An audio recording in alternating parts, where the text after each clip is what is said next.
ದಿವ್ಯಾ, ಆಚಾರ್ಯಗೆ ನಮಸ್ಕಾರ ಮಾಡಮ್ಮ. ನಾನು ಇವನ್ ಕಾಲಿಗೆ ಬೀಳ್ಬೇಕಾ? ಇವನ್ ಮಾಡೋ ಕೆಲಸಕ್ಕೆ ಎಷ್ಟು ದುಡ್ಡಾಯ್ತು ಅಂತ ಕೇಳಿ ಕೊಟ್ಟು ಇಲ್ಲಿಂದ ಹೋಗೋದು ಬಿಟ್ಟು ಇವನ್ ಕಾಲಿಗೆ ಬೀಳೋಕ್ಕೆ ನನಗೆ ಹೇಳ್ತಿದ್ದಾರೆ. ಈ ಗೊಡ್ಡ ಸಂಪ್ರದಾಯದಿಂದ ಇವರೆಲ್ಲ ಯಾವಾಗ ಆಚೆ ಬರ್ತಾರೋ?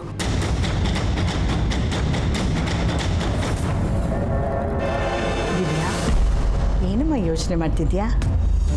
ಇಡೀ ಜೀವನ ನೀನು ಕುತ್ತಿಗೆಲಿರೋ ತಾಳಿನ ಮಾಡಿಕೊಡೋರು ಇವರು. ಅವ್ರ ಕಾಲಿಗೆ ಬಿದ್ದರೆ ನಿನಗೆ ಪುಣ್ಯ ಬರುತ್ತೆ. ನಮಸ್ಕಾರ ಮಾಡು. ಅಷ್ಟೇ ಅಲ್ಲಮ್ಮ, ತಾಳಿ ಭಾಗ್ಯ ಚೆನ್ನಾಗಿರುತ್ತೆ ಅನ್ನೋ ನಂಬಿಕೆ ನಮಗಿದೆ. ನಮಸ್ಕಾರ ಮಾಡು.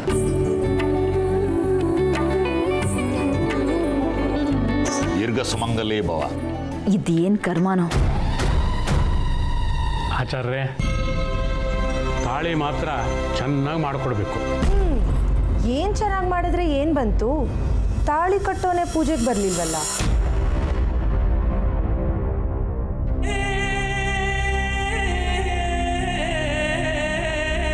ಅವನು ಯಾವತ್ತೂ ಈ ರೀತಿ ಮಾಡಿದವನೇ ಅಲ್ಲ.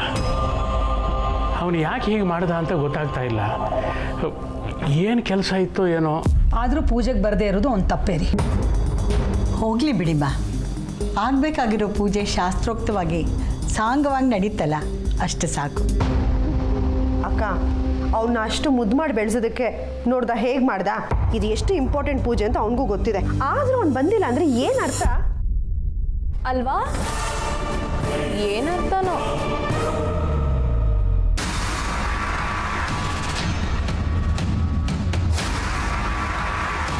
ಸತ್ಯ, ಮೆತ್ತು ಕೊಡ್ಸು ಸತ್ಯ. ಸತ್ಯ, ನಿಧಾನ ಕೊಡ್ಸು ಸತ್ಯ, ನಿಧಾನ ಕೊಡ್ಸು. ನಿಧಾನಕ್ಕೆ ಹೋದ್ರೆ ಸಂಜೆವರೆಗೂ ರೋಡಲ್ಲೇ ಇರಬೇಕಾಗುತ್ತೆ. ಗಟ್ಟಿಯಾಗಿ ಹಿಡ್ಕೋ.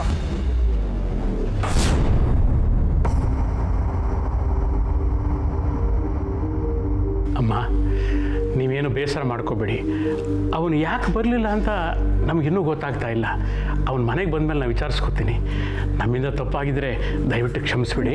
ಅಯ್ಯೋ ಅಣ್ಣ, ನೀವ್ಯಾಕೆ ಕ್ಷಮೆ ಕೇಳ್ತೀರಾ? ಅತ್ತೆ ಹೇಳಿದ ಪ್ರಕಾರ ಎಲ್ಲ ಶಾಸ್ತ್ರಗಳು ಶಾಸ್ತ್ರೋಕ್ತವಾಗಿ ಆಗಿದೆ. ನಮಗೇನು ಬೇಜಾರಿಲ್ಲ. ನಿಮಗೆ ಬೇಜಾರಿಲ್ಲದೆ ಇರ್ಬೋದು, ಆದರೆ ಪಾಪ ನಮ್ಮ ದಿವ್ಯಾ ಅವನಿಗೋಸ್ಕರ ಕಾಯ್ತಾ ಇದ್ಲು. ಅವಳಿಗೋಸ್ಕರ ಆದರೂ ಅವ್ನು ಬರಬೇಕಿತ್ತು. ದಿವ್ಯಾ, ನೀನೇನು ಯೋಚನೆ ಮಾಡಬೇಡಮ್ಮ.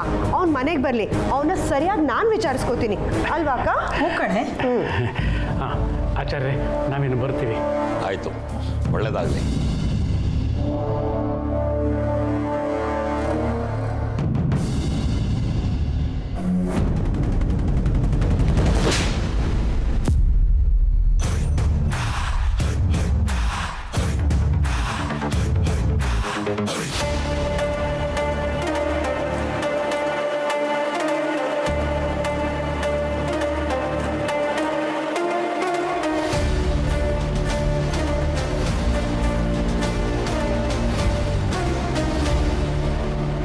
ದಿವ್ಯಾ,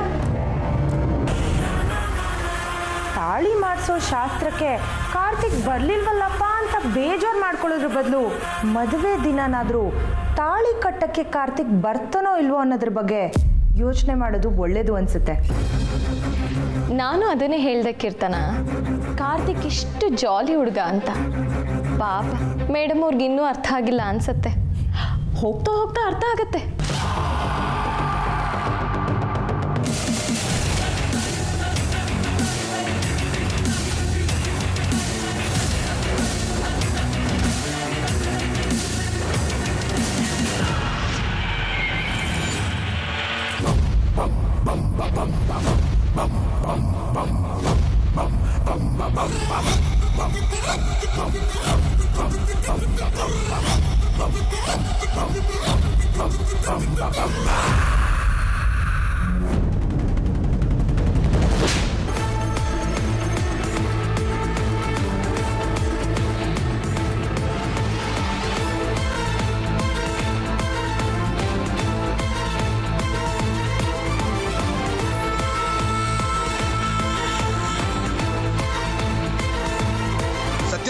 ಇಲ್ಲೇ ಗಾಡಿ ನಿಲ್ಲಿಸು.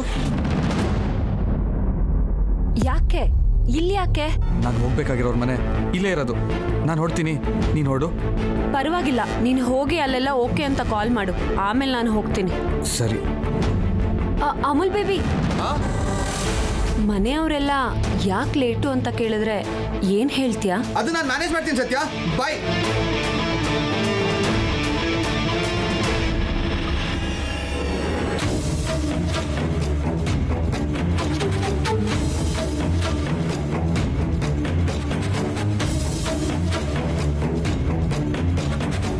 ಏನಪ್ಪ ಕಾರ್ತಿಕ್, ಈಗ ಬರ್ತಾ ಇದೀಯಾ? ಕ್ಷಮಿಸಿ, ಅದು ಸ್ವಲ್ಪ ಲೇಟ್ ಆಗೋಯ್ತು. ಸ್ವಲ್ಪನಾ? ನಿಮ್ಮ ಮನೆಯವರೆಲ್ಲ ಹೋಗಿ ತುಂಬಾ ಹೊತ್ತಾಯ್ತು.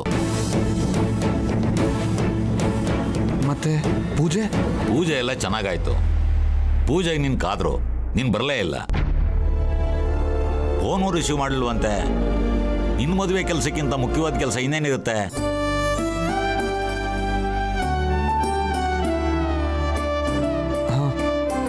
ಕ್ಷಮಿಸಿ. ನನಗೆ ಕ್ಷಮಿಸಿ ಅಂತ ಕೇಳ್ತಿದ್ಯಲ್ಲಪ್ಪ. ನಿಮ್ಮ ಅಪ್ಪ ಅಮ್ಮ ನೀನು ಬರಲ್ಲ ಅಂತ ತುಂಬ ಬೇಜಾರು ಮಾಡ್ಕೊಂಡ್ರು. ಸೀತಮ್ಮರಂತೂ ಕೋಪನೇ ಮಾಡ್ಕೊಂಡಿದ್ರು. ನಿನ್ನ ಮದುವೆ ಆಗೋ ಹುಡುಗಿ ತುಂಬ ನೊಂದ್ಕೊಂಡ್ಲಪ್ಪ. ಮೊದಲು ಅವ್ರಿಗೆ ಸಮಾಧಾನ ಮಾಡು. ಅಂದಾಗೆ ನನಗೆ ದೇವಸ್ಥಾನಕ್ಕೆ ಗೊತ್ತಾಯ್ತು. ನಾನಿನ್ನು ಬರ್ತೀನಿ. ಸರಿ, ನಮಸ್ಕಾರ. ಇಂಪಾರ್ಟೆಂಟ್ ಕೆಲಸ ಅಲ್ವೋ ನಿನ್ನ ಮದುವೆ ಕೆಲಸಕ್ಕಿಂತ ಇಂಪಾರ್ಟೆಂಟ್ ಕೆಲಸ ಏನಿದೆ ನಿನಗೆ? ಯಾವಾಗಲೂ ಹೀಗೆ ಮಾಡ್ತೀಯ. ಎಂಗೇಜ್ಮೆಂಟ್ ಟೈಮಲ್ಲೂ ಹೀಗೆ ಮಾಡಿದ್ದೆ ನೀನು. ಸುಮ್ಮನೆ ಬೆಸ್ಟ್ ಫ್ರೆಂಡು ಹಾಗೆ ಹೀಗೆ ಅಂತೆಲ್ಲ ಹೇಳ್ತೀಯ. ನಿನ್ನ ಮಾತೆಲ್ಲ ನಿಜ ಅಂತ ನಂಬೇಕಾದ್ರೆ ನೀನು ಇಲ್ಲಿಗೆ ಬರಬೇಕು ಅಷ್ಟೇ. ನಾನು ಈಗಲೇ ಲೊಕೇಶನ್ ಕಳಿಸ್ತೀನಿ. ಬೇಗ ಬಂದರೆ ಬೇಗ ಹೋಗ್ಬೋದು.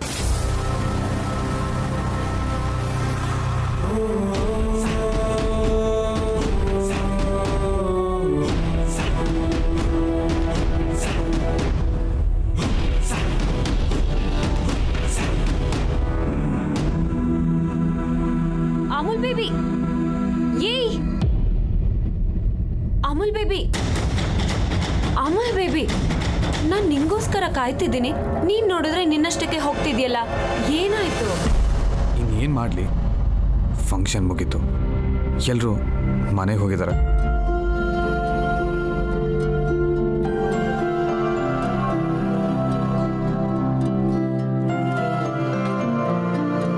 ಸಾರಿ ಅಮೂಲ್ ಬೇಬಿ.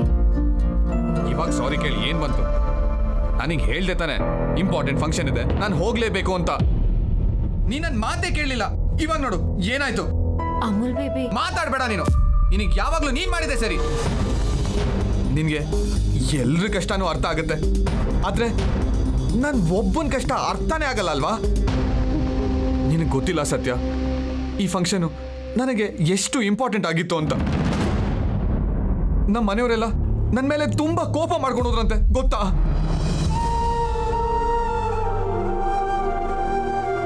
ಅವ್ರನ್ನ ಹೇಗೆ ಸಮಾಧಾನ ಮಾಡೋದು ಅಂತಾನೆ ನನಗೆ ಗೊತ್ತಾಗ್ತಾ ಇಲ್ಲ. ಆದರೂ ಈ ಫಂಕ್ಷನ್ನ ಮಿಸ್ ಮಾಡ್ಕೋಬಾರ್ದಾಗಿತ್ತು.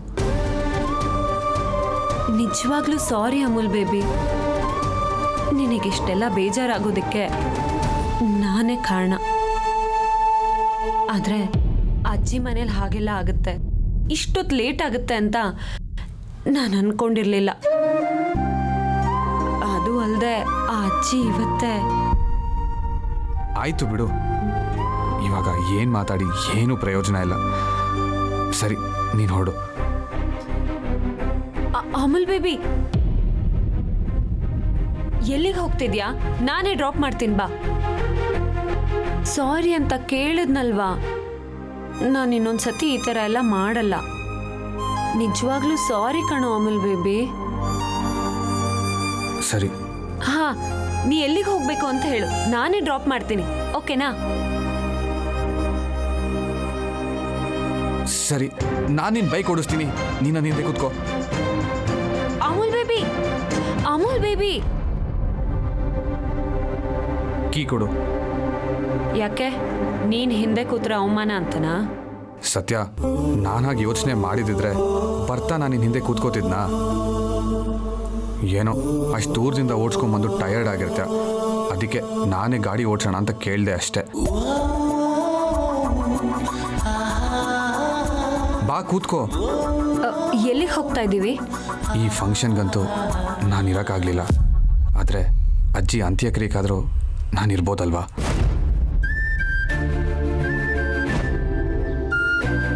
ನಮ್ಮನೆಯವರೆಲ್ಲರಿಗೂ ಕೋಪ ಬರ್ಸಿದಾಗಿದೆ. ಕಡೆ ಪಕ್ಷ ಅಜ್ಜಿ ಆತ್ಮಕ್ಕಾದರೂ ಸಮಾಧಾನ ಆಗಲಿ.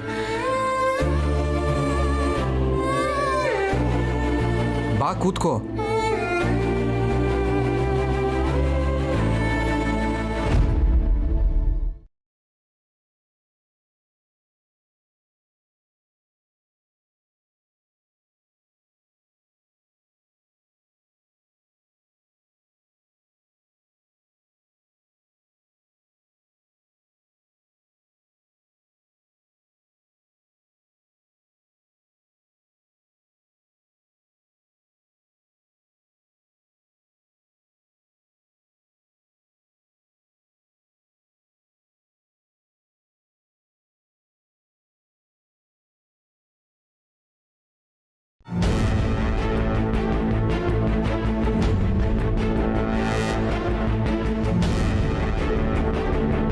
ನನಗೆ ನಿನ್ನ ಕಷ್ಟ ಅರ್ಥ ಆಗ್ದಿರ ಇರ್ಬೋದು ಅಮಲ್ ಬೇಬಿ, ಆದರೆ ಬೇರೆಯವ್ರ ಕಷ್ಟಕ್ಕೆ ನಿನ್ನ ಹೃದಯ ಹೇಗೆ ಮಿಡಿಯುತ್ತೆ ಅನ್ನೋದಂತೂ ಅರ್ಥ ಆಯಿತು.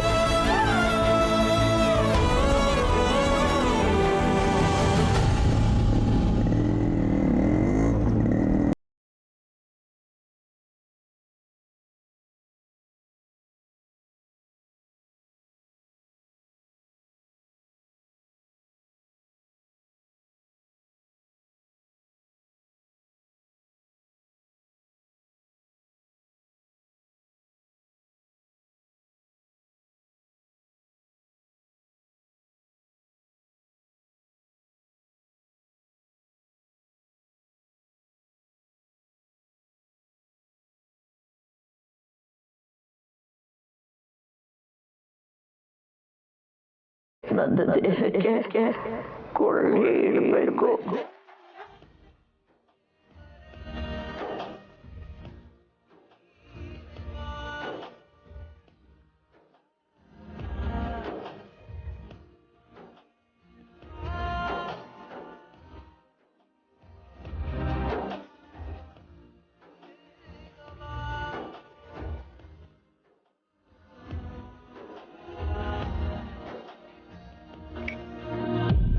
ಎಂಥ ಒಳ್ಳೆ ಹುಡುಗ. ಸುಮ್ಮನೆ ಅಜ್ಜಿ ಸಮಾಧಾನಕ್ಕೆ ಅಂತ ಕರೆಸಿದ್ರೆ ಎಲ್ಲ ಕಾರ್ಯನೂ ಅವನೇ ನಿಂತು ಮಾಡ್ದ. ಎತ್ತು ತಂದೆ ತಾಯಿನೇ ಕಾಲು ಕಸುವ ಕಾಣೋ ಇಂಥ ಕಾಲದಲ್ಲಿ ಇಂಥ ಮಕ್ಕಳು ಲೆಕ್ಸಕ್ಕೊಬ್ರು.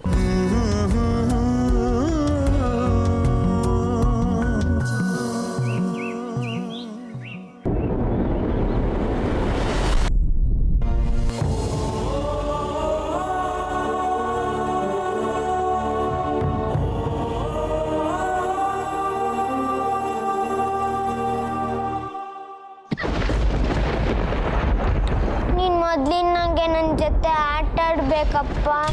ಹೇಳಪ್ಪ, ನೀನೇ ನನಗೆಲ್ಲ ಹೇಳ್ಕೊಡ್ಬೇಕಪ್ಪ.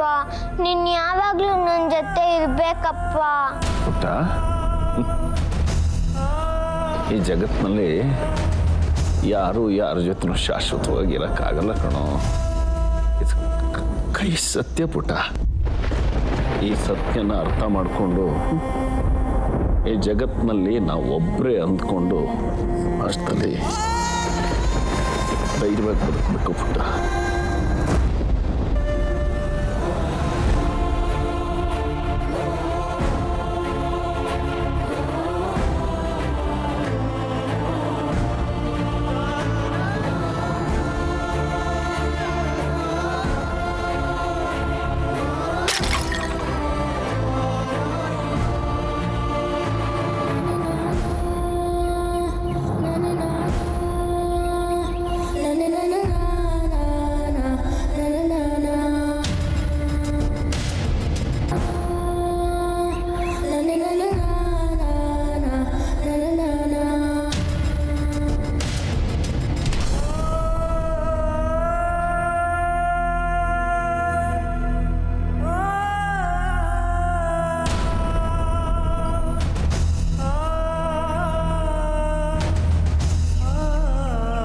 ಅಪ್ಪ, ಇವತ್ತು ನೀವು ನಿಮ್ಮ ಸಾವು ತುಂಬ ನೆನಪಾಗ್ತದೆ ಅಪ್ಪ.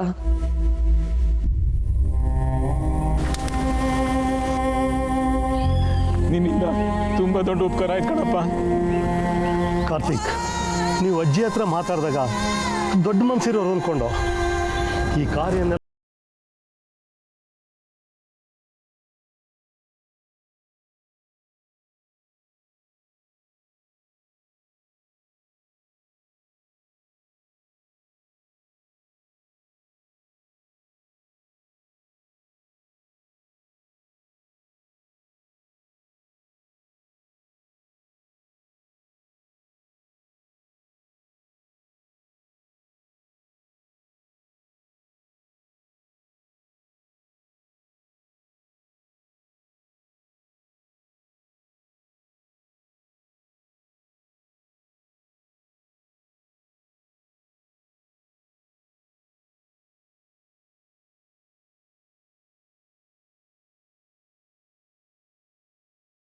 ತಪ್ಪೋಯ್ತು. ಅದಕ್ಕೆ ನಾನು ಸಾರಿ ಕೇಳೋ ಅಥವಾ ಇದನ್ನೆಲ್ಲ ಮಾಡಿದ್ದಕ್ಕೆ ಥ್ಯಾಂಕ್ಸ್ ಹೇಳೋ ನನಗೊಂದು ಗೊತ್ತಾಗ್ತಿಲ್ಲ. ಈ ಕ್ಷಣಕ್ಕೆ ಅವೆರಡು ಪದಗಳು ತುಂಬ ಚಿಕ್ಕದು ಅನ್ನಿಸ್ತಾ ಇದೆ.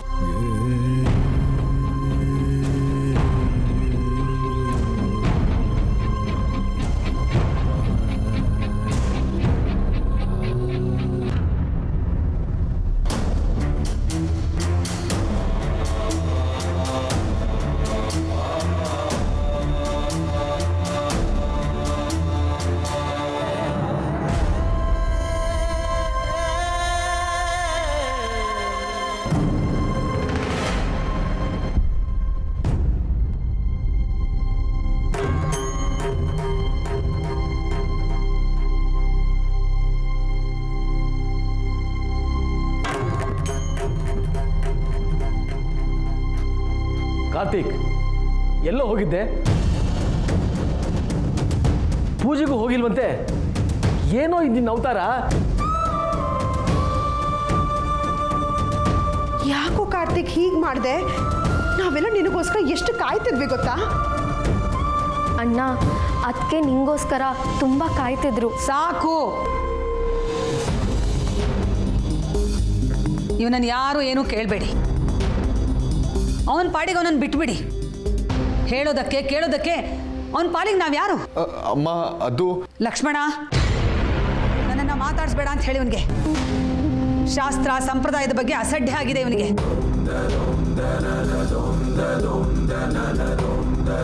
ಅದರ ಮೇಲೆ ವಿಶ್ವಾಸ ಇಲ್ಲ ಅಂದರೆ ನಮ್ಮ ಹತ್ರ ಹೇಳಬೇಕಾಗಿತ್ತು.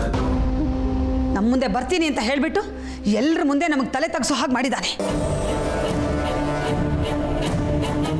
ಪಾಪ ಬೀಗರ ಕಡೆಯವರು ಎಷ್ಟೊಂದು ಬೇಜಾರು ಮಾಡ್ಕೊಂಡ್ರು ಗೊತ್ತಾ? ಮೊದಲೇ ಹೇಳಿದೆ ನಮ್ಮ ಜೊತೆನೆ ಬಾರೋ, ಎಲ್ಗೂ ಹೋಗೋದು ಬೇಡ ಅಂತ. ಆದರೆ ಇವನು ನಮ್ಮ ಮಾತೆಲ್ಲಿ ಕೇಳ್ತಾನೆ? ಅಮ್ಮ, ನಾನು ಅಲ್ಲಿಗೆ ಬರಬೇಕು ಅಂತಾನೆ ಹೊರಟೆ. ಅಲ್ಲಿ ಏನಾಯ್ತು ಅಂತ ನನ್ನ ಮಾತೊಂದ್ಸತಿ ಕೇಳಮ್ಮ. ನಾನು ಯಾಕೋ ಕೇಳಬೇಕು? ನೀನು ನಮ್ಮ ಮಾತು ಕೇಳಿದ್ಯಾ? ಇಂಪಾರ್ಟೆಂಟ್ ಕೆಲಸ ಅದು ಇದು ಅಂತ ಕುಂಟು ನೆಪ ಹೇಳ್ತೀಯಾ? ಈಗಲೂ ಅದನ್ನೇ ಹೇಳ್ತೀಯಾ? ಅದನ್ನು ಯಾಕೆ ನಾನು ಕೇಳಬೇಕು? ಅಮ್ಮ, ನಾನು ಕುಂಟು ನೆಪ ಹೇಳ್ತಾ ಇಲ್ಲ, ನಿಜಾನೇ ಹೇಳ್ತಾ ಇದ್ದೀನಿ. ನಾವೇನು ಕಾಲ ಕಳೆಯಕ್ಕೆ ಹೋಗಿದ್ವಾ ಅಲ್ಲಿ? ಇವನು ಮದುವೆಗೋಸ್ಕರ ತಾನೇ ನಾವು ಹೋಗಿದ್ದು. ಅಲ್ವೋ ಕಾರ್ತಿಕ್, ನಮಗೋಸ್ಕರ ಅಲ್ಲದೆ ಹೋದ್ರು ಆ ಹುಡುಗಿಗೋಸ್ಕರ ಆದರೂ ನೀನು ಬರ್ಬೇಕು ತಾನೆ?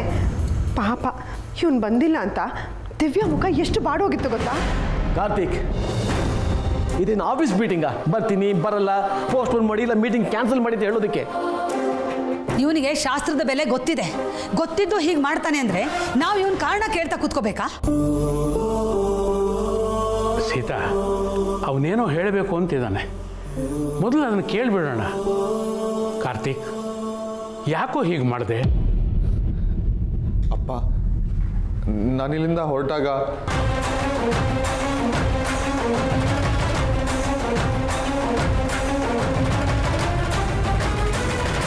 ಆ ಅಜ್ಜಿ ನನ್ನ ಕೈ ಹಿಡ್ಕೊಂಡೆ ಪ್ರಾಣ ಬಿಟ್ಬಿಟ್ರು.